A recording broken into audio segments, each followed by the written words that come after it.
उसकी अपनी कोई संपत्ति नहीं है, केवल बौद्धिक तिक्रम से दोनों तरफ से, दोनों पार्टी से थोड़ा इससे नोचेगा, थोड़ा इससे नोचेगा, और दोनों से नोच करके बीच में एकदम मोच पी जाएगा, लाभ कमा लेगा ना।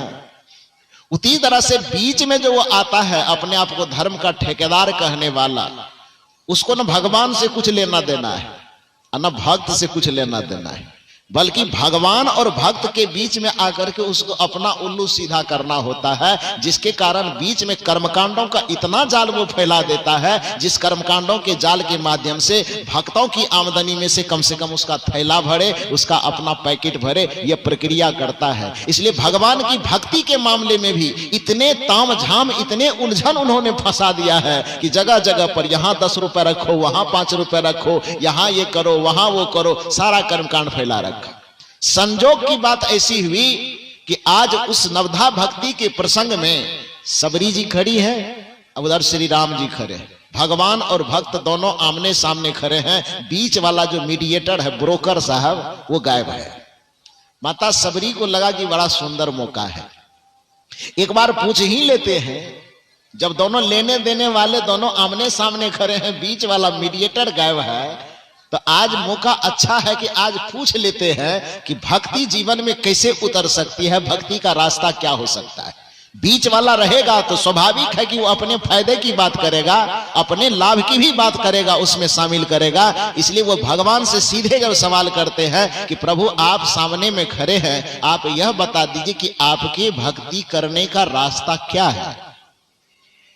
यदि इस प्रसंग को सदगुरु कबीर साहब के माध्यम से, बुद्ध महावीर के माध्यम से कहा जाए तो लोग थोड़ा नाक मुंह सिकोड़ लेंगे कि ये लोग निर्गुणवादी है ना, इसीलिए खाली भगवान वगैरह की बात, पूजा पाठ की बात नहीं करता है, खाली सत्संग की बात करता है, गुरु की बात करता है, आंख बंद करने की बात करता है, कहीं बाहर में भगवान नहीं, भीतरी वाला भगवान की बात करता है, बाहर वाला भगवान को मानता ही नहीं है।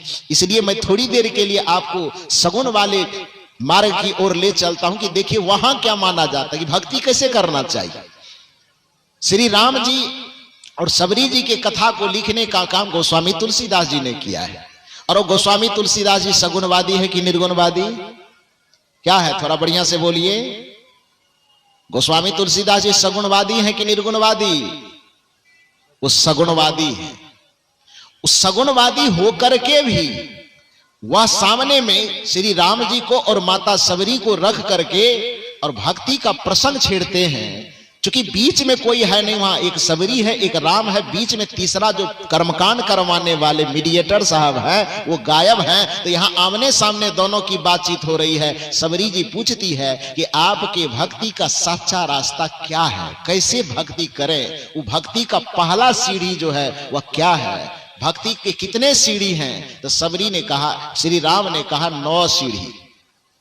और देखिए उन 9 सीढ़ी की बात जब किया, चूंकि यहां दलाल नहीं है इसलिए बीच में कोई दाएं बाएं की बात नहीं होगी, या सीधे सीधी रास्ते की बात होगी कि भक्ति क्या है और भक्ति कैसे करें। श्री राम ने भक्ति करने की पहली सीढ़ी जो उसमें बताई, वैसे 9 सीढ़ी बताई है, उसको सुन लीजिए, उसके बाद एक एक का थोड़ा सा विश्लेषण करूंगा। प्रथम भगति संतन करी संगा, दोसर रति मम कथा प्रसंगा, गुरुपद पंकज सेवा, तीसर भगति यमान, चौथी भगति मम गुणगन, करहि कपट तजिगान, मंत्र जाप मम दृढ़ विश्वासा, पंचम भजन सुवेद प्रकाशा, छठदम शील विरति बहु कर्मा, निरत निरंतर सजन धर्मा, आठम जथा लाभ संतोषा, सातम सम मोहिमय जग देखा, मोते अधिक संत करि लेखा, आठम जथा लाभ संतोषा, सपने हूं नहीं देखिए पर दोसा। नवम सरल सब विधि छलहीना, मम भरोस ही रसन दीना। का ये 9 प्रकार की भक्ति है, भक्ति की 9 सीढ़ी। यदि आपको यह बात निर्गुणवादी संतों के द्वारा कही जाती तो शायद सुनते सुनते आपको नीम की तरह माथा तीता हो जाता।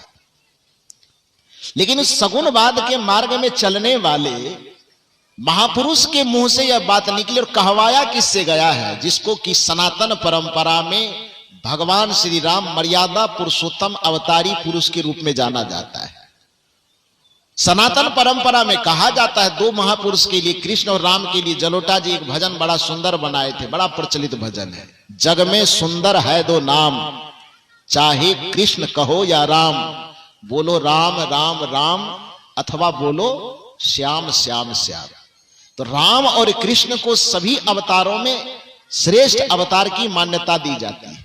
तो जिस राम के लिए मर्यादा पुरुषोत्तम का दर्जा दिया जाता है, अवतारी पुरुष के रूप में जिसे गिना जाता है, सगुणवाद में एक महान दिव्य आत्मा के रूप में उसकी गिनती होती है। उस श्री राम के मुख से माता सबरी के लिए भक्ति का रास्ता बतवाया जाता है।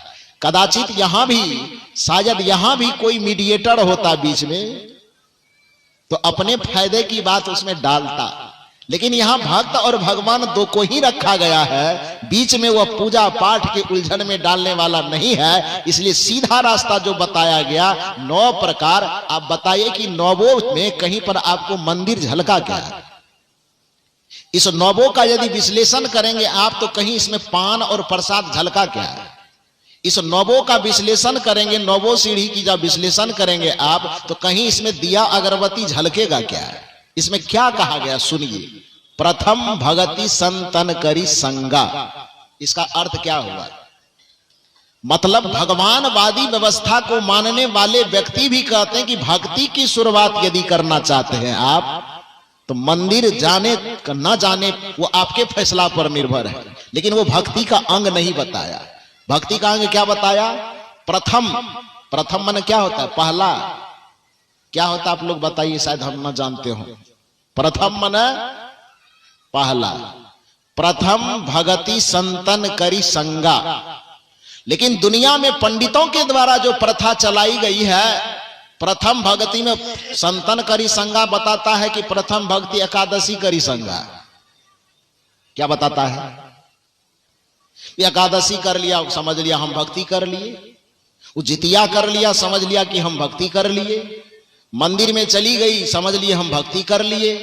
कोई पूजा कर लिया, कोई उपवास कर लिया, समझ लिया हम भक्ति कर लिए। अरे संतों की दृष्टि में, विद्वानों की दृष्टि में, ज्ञानियों की दृष्टि में तुम्हारा पूजा पाठ तुम्हारे मानसिक संतुष्टि के लिए हो सकता है कि तुमको थोड़ी देर के लिए संतोष दे दे, लेकिन समझ यदि यह कह रहा है कि हम ये अगरबत्ती दिखाना, दिया दिखाना, पूजा करना, पाठ करना यही भक्ति है, तो अभी तक तुम भक्ति को समझ ही नहीं पाए हो। भक्ति की अभी शुरुआत हुई ही नहीं है, क्योंकि भगवानवाद को मानने वाले भी यह कहते हैं कि भक्ति की शुरुआत यहां से होती है कि प्रथम भगति संतन करी संगा। जब तक संतों का संग नहीं करोगे, जब तक सत्संग में रस नहीं मिलेगा, जब तक सत्संग का आधार नहीं लोगे, जब तक संतों की शरणागति नहीं लोगे, तब तक भक्ति की शुरुआत होगी ही नहीं। क्योंकि भक्ति की प्रथम सीढ़ी है संतों का संग करना।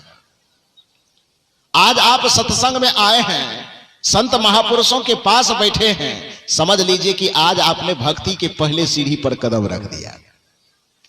जो जो मनुष्य यहां आए सौभाग्यशाली से। कबीर साहब ने कहा कि संत दरस को जाइए तज ममताय अभिमान, जो जो पग आगे बढ़े कोटिन यज्ञ समान।